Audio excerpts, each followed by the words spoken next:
¿Sí se escucha? Sí. Sí. Bueno, muy interesantes todos los planteamientos. Primero sobre lo de Luca,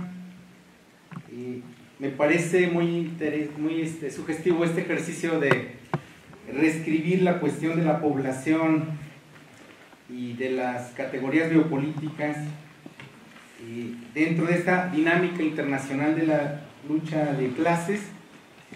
¿Cómo podríamos pensar las nociones biopolíticas de Foucault a partir de la nueva lógica del capitalismo contemporáneo que implica la radicalización del colonialismo y el imperialismo? Pienso también en otra perspectiva que reescribe la biopolítica de Foucault, que me parece muy interesante, este pequeño texto, Postdata, las sociedades de control, de Gilles Deleuze, donde hace este ejercicio también de pasar de las sociedades disciplinarias a las sociedades de control, en un esquema muy similar de pasar del disciplinamiento al autodisciplinamiento, autogobierno, ¿sí?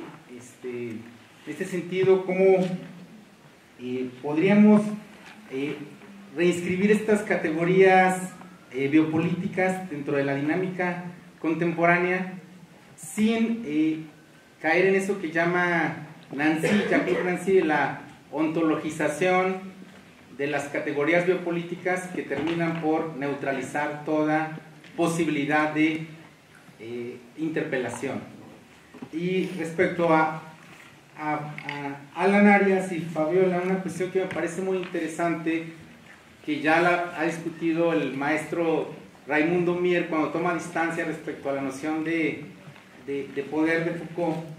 Desde nuestro contexto subalterno, periférico, ¿hasta dónde podemos asentir el axioma de esta idea de la positividad del poder, de que el poder pasa tanto por los dominados como por los dominadores, sin terminar neutralizando, para decirlo con el propio Foucault, las posibilidades de un diagnóstico del presente y también las posibilidades de una subjetividad específicamente y concretamente más libre, que también para Foucault la libertad siempre se juega en los ámbitos concretos de interacción? ¿Quieren contestar o esperamos la segunda pregunta? Adelante, Carlos. Bueno, un reconocimiento a las dos ponencias muy interesantes, muy amplias. Creo que dejan situado un terreno pues, muy fértil para poder reflexionar en torno a la obra de Foucault y en torno a las cuestiones de poder contemporáneo. Pero entonces quisiera reaccionar ante la última imagen que nos dejó Alan Arias, la imagen de la jaula de hierro. Y quisiera reaccionar en el sentido de que esa imagen o esa figura contrasta de manera muy fuerte con toda la riqueza del pensamiento Foucaultiano. Después de una reconstrucción de la complejidad de ese pensamiento, la última imagen es demasiado simple: la jaula de hierro. Creo que esa jaula de hierro hay que revisarla. Esa imagen, ese concepto hay que revisarlo. Creo que los límites de la jaula son movibles, ¿no? Y no hay una condena eterna a esa jaula. Es decir, lo que me interesa a Foucault precisamente es el argumento de la libertad, de cómo construir la libertad, pensándola precisamente en función de cómo se ha construido el poder. Si se ha construido la jaula, ¿cómo se puede deconstruir la jaula? Sería la pregunta. Muy bien. ¿Quién quiere participar? Luca. ¿Tú? Luis.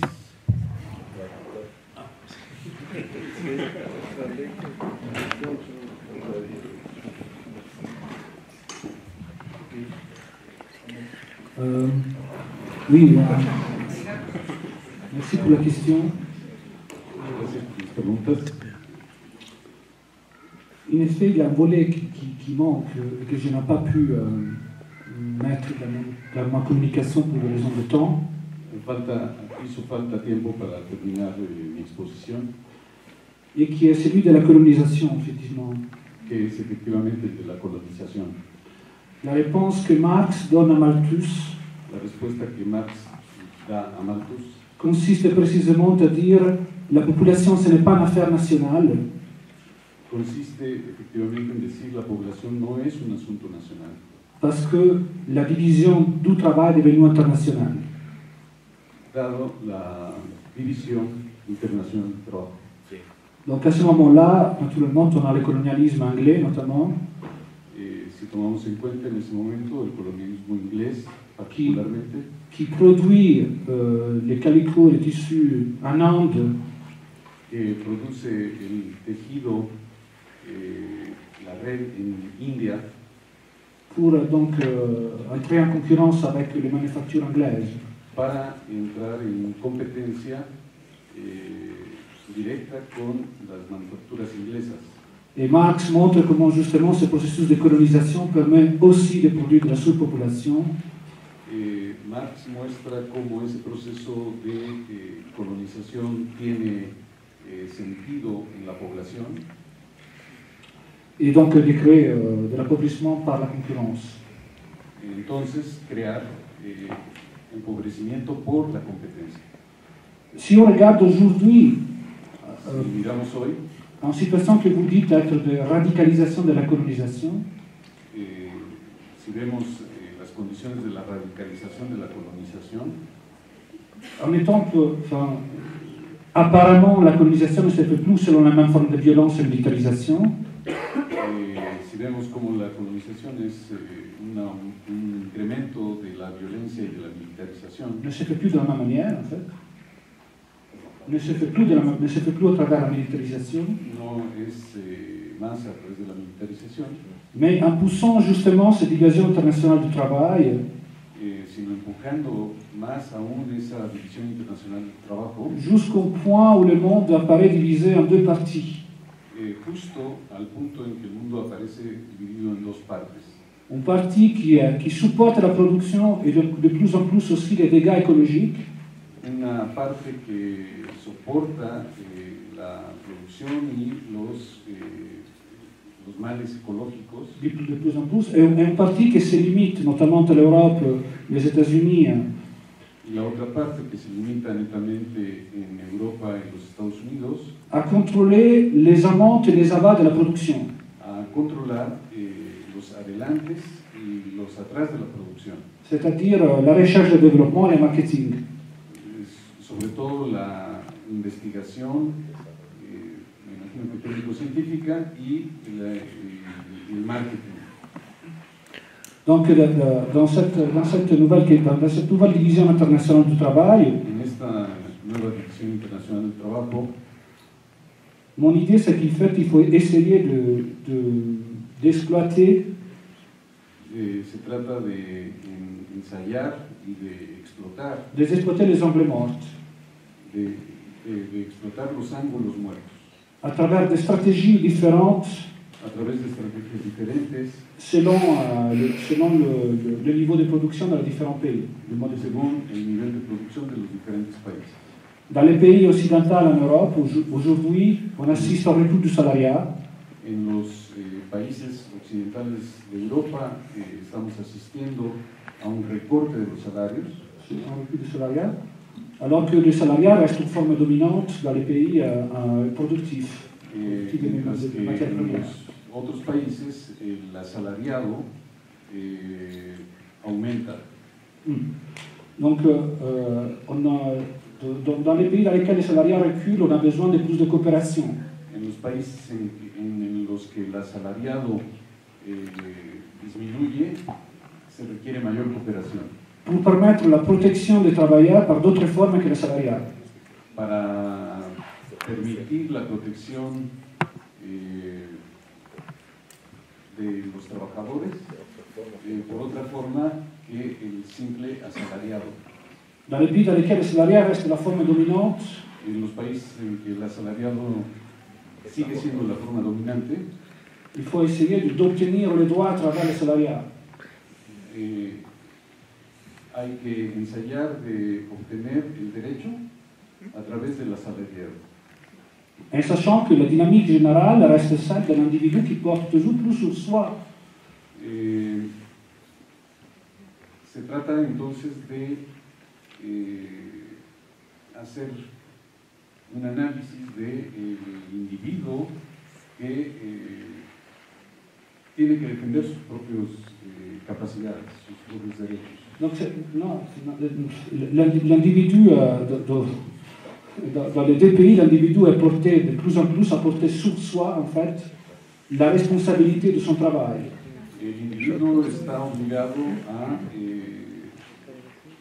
responsabilizarse de su propio trabajo sobre sí mismo. Donc, de façon différentielle, il faut s'approprier de cette responsabilité pour créer quelque chose de nouveau. Se trata de una manera diferencial de apropiarse de esta responsabilidad sobre sí mismo. Pour créer des formes nouvelles de protection. En fait. Para crear formas nuevas de protección.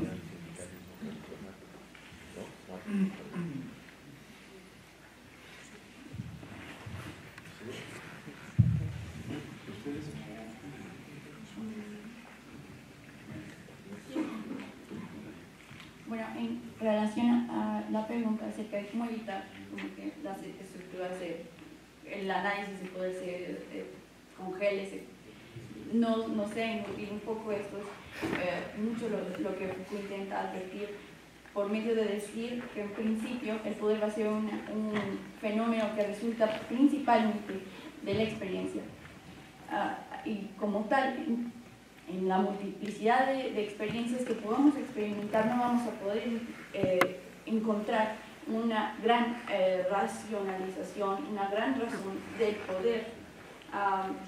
Entonces, entendido de esta manera, es que parte la gran herramienta de la microfísica del poder, hacer como el análisis molecular de las pequeñas relaciones en donde podemos ver dominantes y dominados, pero también eso de manera un poco deleuziana podríamos también entenderlo no solo como una sola o simplemente, sino como hay distintas topografías a su vez de estas relaciones de poder. Entonces en una relación específica de dominación podríamos encontrar un actor que funciona como dominante y otro como dominado, pero a su vez habrá otra geografía de ese poder, un poco quizá en otra estructura, donde vamos a encontrar otro tipo de dominación. Y entonces tenemos que saber que este análisis no va a ser global, que de hecho dentro de una sociedad especificada vamos a encontrar distintas capas de relaciones de poder. Entonces supongo que la principal clave es quedarnos dentro de las resistencias a lo pequeño, a resistencias específicas a ciertos tipos de dominación, y dentro de esas ver que los actores juegan dobles juegos. Los dominantes a veces serán dominados en otra topografía de poder. No sé si eso está contestando un poco la pregunta, pero a ver si alguien tiene más. Sí, no, estoy de acuerdo. Quizás un argumento complementario para lo que nos planteó usted es que no solamente las distintas capas o espacios de la relación dominantes y dominadores, sino que la idea de poder es una idea que solamente, vamos a decirlo plenamente, solamente se ilumina, solamente la podemos ver cuando hay resistencia. Y por lo tanto la relación de los dominados con el poder no tiene ninguna implicación moral, ¿no? Porque si nos damos cuenta es que hay resistencia, si nos damos cuenta es que hay nos, y por lo tanto, digamos, eso los hace tan dignos o tan indignos como los dominadores. Eso es un fenómeno que no está cargado de ningún elemento normativo o moral. Por eso la idea de la resistencia nos parece muy importante. Coincide, menos en el último Foucault, en plantearlo así, cuando dice es un catalizador, ¿no? Y adelantándome un poco a lo que planteaba Carlos, un poco recurrí a la jaula de hierro, sí, con una intención dimensión un tanto retórica, pero se deja la analogía. Yo no sé si efectivamente, en términos macro, Foucault pudiera inscribirse en un proyecto, para decirlo a la manera italiana, de construcción de la libertad, ¿no? Un proyecto de construcción de la libertad. Yo creo que no tiene esa pretensión. Y que por lo tanto, tu pregunta de que si se construyó la jaula de hierro, cómo se deconstruye, resulta difícil de ser, digamos, pensada, abordada desde estas ideas de Foucault que planteamos aquí, porque se trata de un proceso permanente y no acabado. La jaula no está acabada, la jaula se está construyendo, y la deconstrucción va en paralelo y en contraposición antagónica, antinómica, de resistencia, ¿no? Entonces, no es una jaula acabada, construida, que hay que deconstruir, sino que es una jaula que se construye y se reproduce constantemente, y a la cual pues, se le opone resistencia, se le opone ensayos de deconstrucción. De hecho, hasta en el mismo Weber aparece de otra manera, pero dice, bueno, hay una jaula de hierro, hay la burocratización, hay la racionalización burocrática, jaula de hierro hasta que no se acabe la última tonelada de carbón, ¿no? ¿Sí? Y dice, y muy escépticamente, pero aún en su escepticismo, dice, la única, no salida, pero el único alivio es estas oleadas de democracia de masas, ¿no? Que habitualmente ocurren en la historia y que deben de ser bienvenidas, incluso, y él lo ve, aunque contengan el peligro de estas oleadas de democracia de masas, tengan un carácter populista y un fiume populista, ¿no? De todas maneras, es, digamos, la única manera, digamos, de aliviar, de atenuar esta presencia oprobiosa de la jaula de... Muy bien, pues, aunque la jaula sea de oro, no deja de ser prisión, como decimos aquí en México. Una pequeña notita. Sí, pequeña. La jaula de hierro tiene otra traducción, que es la burocracia. La forma contemporánea quizás sea la cibercracia, es decir,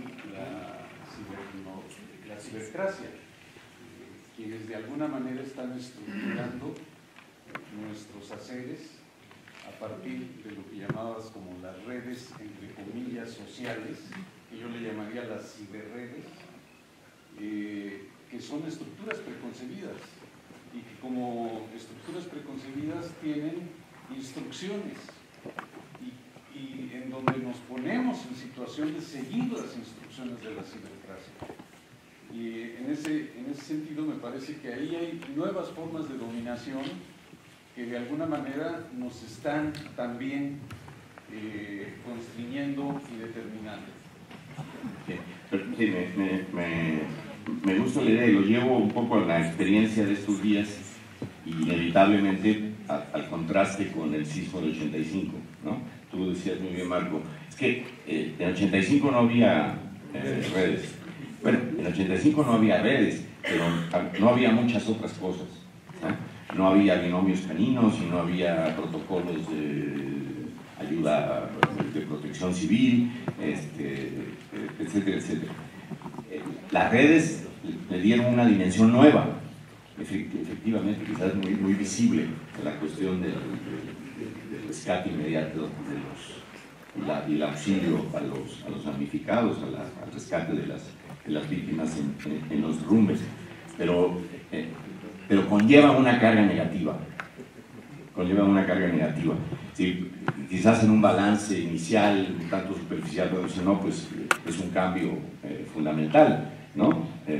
Pero también viene acompañada de muchos otros cambios que hacen muy difícil, curiosamente, muy difícil la comparación entre 85 y 17, porque no solamente son las redes, no solamente son los perros, es la tecnología de detección de calor, las prácticas de protección civil, un avispamiento, vamos a decirlo así, medio fallido, porque no hay remedio, pero un avispamiento medio fallido de la presencia del gobierno, etcétera, etcétera, ¿no? Entonces, pero ciertamente las redes tienen esta carga negativa porque, pese a su carácter cibernético, digital, no suponen una ruptura del paradigma de la racionalización burocrática. Pues muchas gracias, perdón, está bien. Ya estamos con el tiempo, muchas gracias. Damos paso a la siguiente mesa. Seguiremos hablando.